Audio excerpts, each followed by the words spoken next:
In the early 20th century, there was a group of young women who were known as the Shining Girls, and I mean that literally, but the very source of their glow was also their poison. This is the incredible story of the Radium Girls and how their fight for justice against unbelievable corporate greed completely changed worker safety forever.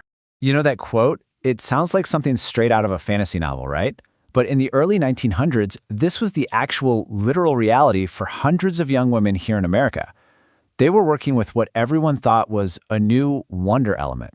So our story really kicks off in an era of just huge promise.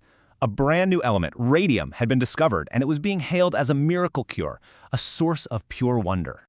I want you to just imagine a world where this glowing substance was the hottest health trend. Radium's luminous quality was seen as a sign of vitality, and the public was absolutely captivated. Of course, companies jumped all over this, racing to put the wonder element into, well, everything you see here, promising a longer, healthier life for everyone. For young, working-class women, getting a job painting watch dials with this new radium paint, well, it was an elite job. It put them in the top 5% of all female wage earners in the entire country. So this wasn't just a job. For these women, it was a ticket to a whole new life, to independence. And they became known as the Shining Girls, totally proud of their status and that ethereal glow they literally carried with them.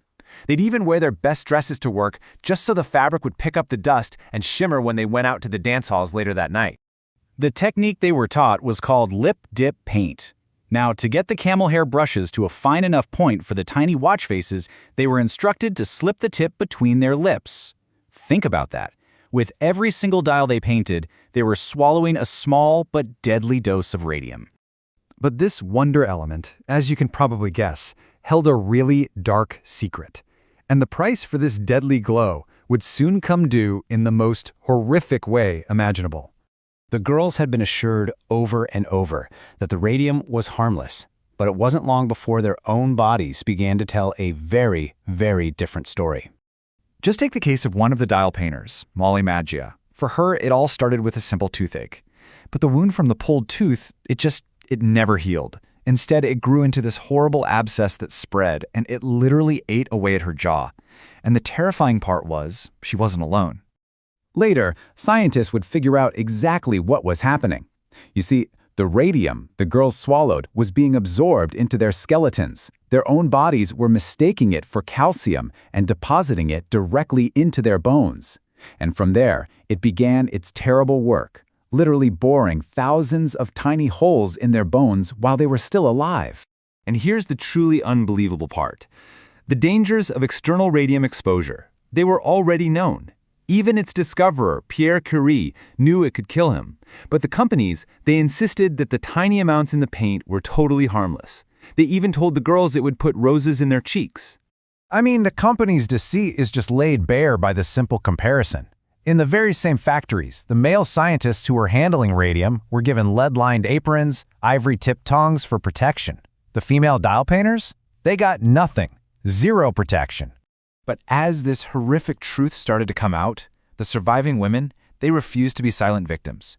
They decided to fight back against these powerful corporations that had knowingly, deliberately poisoned them. This whole battle was really led by women like Grace Fryer. Her father was a union delegate, and maybe that inspired her because she wasn't just driven by her own suffering. She had this burning desire to protect other people. So she refused to give up, even after dozens and dozens of lawyers turned her away. And her words, they just perfectly capture the selfless spirit of their fight. They knew they were probably doomed, but they fought anyway for future generations of workers all across the country. And you have to understand, the whole system was stacked against them. The companies fought dirty, really dirty. They publicly blamed the women's symptoms on syphilis to try and discredit them and shame them into silence. All the while, their lawyers used every single delay tactic in the book, basically just hoping the women would die before the case could ever get to court. Finally, in 1928, with the women so weak they couldn't even raise their arms to take an oath in court, the case in New Jersey was settled. Each woman received $10,000 and a small weekly annuity for as long as they lived. But their fight, it was never really about the money. You have to put it in perspective. Before their case brought national attention to the dangers in the workplace, an estimated 14,000 workers died on the job in the U.S. every single year. The story of the Radium Girls didn't end with their deaths. Not at all. Their incredible courage created a legacy of safety that protects millions of us, even today. This is the direct line from their sacrifice to our safety. Their fight was one of the very first times an employer was held responsible for the health of its employees. It fundamentally changed labor law in the United States forever.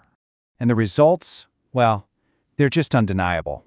The creation of agencies like 𝗚𝗏𝗃, which were born directly from the Radium Girls' struggle, has dramatically reduced on-the-job fatalities.